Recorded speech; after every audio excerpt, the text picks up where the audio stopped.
So basically I'm gonna run this comm wire.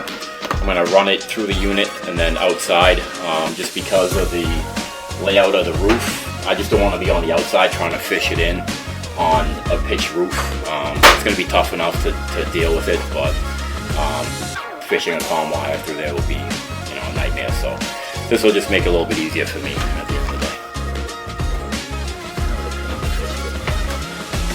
So can you imagine doing this from the outside? That's the problem.